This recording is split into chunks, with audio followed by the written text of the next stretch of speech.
भारत से जो टकराएगा उसको इस प्रकार से फाड़ दिया जाएगा। সংখ্যালঘু ইস্যুতে বাংলাদেশ ভারত এখন স্মরণকালের সবচেয়ে টালমাটাল পরিস্থিতি পার করছে। 5 আগস্ট শেখ হাসিনা ভারতে পালিয়ে যাওয়ার পর থেকেই দুই দেশের সম্পর্ক অবনতির দিকে যাওয়া শুরু করে। এরপর ইসকন নেতা চিন্ময় কৃষ্ণ দাস গ্রেপ্তার ইস্যুতে বাংলাদেশে সংখ্যালঘুদের ওপর নির্যাতনের মিথ্যা অভিযোগ তুলে উদ্বেগ জানাতে থাকে ভারত সরকার।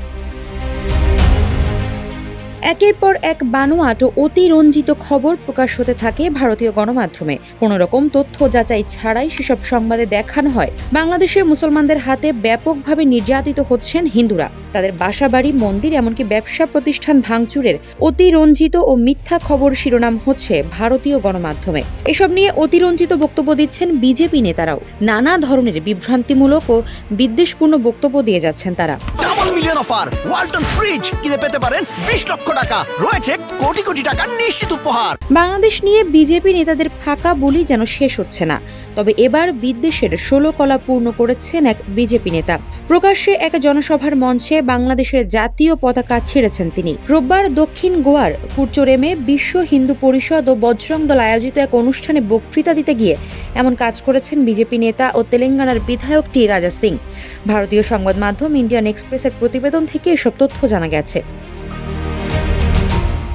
বাংলাদেশে হিন্দুদের হত্যা করা হচ্ছে এবং তাদের দোকান লুট করা হচ্ছে দাবি করে রাজা সিং ভারতের প্রধানমন্ত্রী নরেন্দ্র মোদীর উদ্দেশ্যে বলেন, 15 মিনিটের জন্য বাংলাদেশ সীমান্ত খুলে দিন, যাতে বাংলাদেশে সংখ্যালঘু হিন্দুদের ওপর নির্যাতন চলছে তার বিরুদ্ধে লড়াই করে পরিস্থিতি ক্লিয়ার করতে পারি। রোববার 48 মিনিটের বক্তৃতায় বাংলাদেশকে ইঙ্গিত করে টি রাজা সিং বলেন, যারা ভারতের বিরুদ্ধে যাবে তারা একই পরিণতির শিকার হবে।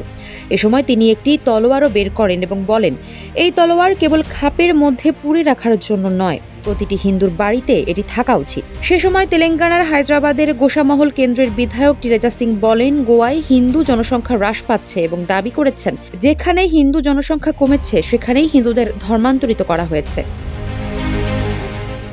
এর আগে রাজা সিংকে বিতর্কিত ব্যক্তি উল্লেখ করে বিরোধী দল কংগ্রেস গোয়ার মুখ্যমন্ত্রী প্রমোদ সাওয়ান্তের কাছে তার গোয়া সফর বাতিলের আবেদন জানিয়েছিল। শুক্রবার কংগ্রেস জানিয়েছিল, রাজা সিং এর সফর গোয়ায় সাম্প্রদায়িক সম্প্রীতি নষ্ট করতে পারে এবং শান্তিপূর্ণ গন্তব্য হিসেবে গোয়ার সুনাম ক্ষুণ্ণ করতে পারে। গোয়ায় কংগ্রেসের প্রাক্তন সভাপতি গিরিশ জানিয়েছিলেন, গোয়া বিশ্বব্যাপী তার সাম্প্রদায়িক সম্প্রীতি এবং শান্তিপূর্ণ সহাবস্থানের জন্য পরিচিত। টি রাজা সিং এর মতো ঘৃণামূলক বক্তব্য ও সাম্প্রদায়িক সহিংসতা উস্কে দেওয়ার অভিযোগের মুখোমুখি হয়েছেন এমন কাউকে গোয়ায় আমন্ত্রণ জানিয়ে বিজেপি এই ঐতিহ্য বিপন্ন করছে। আফসারা নাজ, নিউজ ডেস্ক, ইত্তেফাক।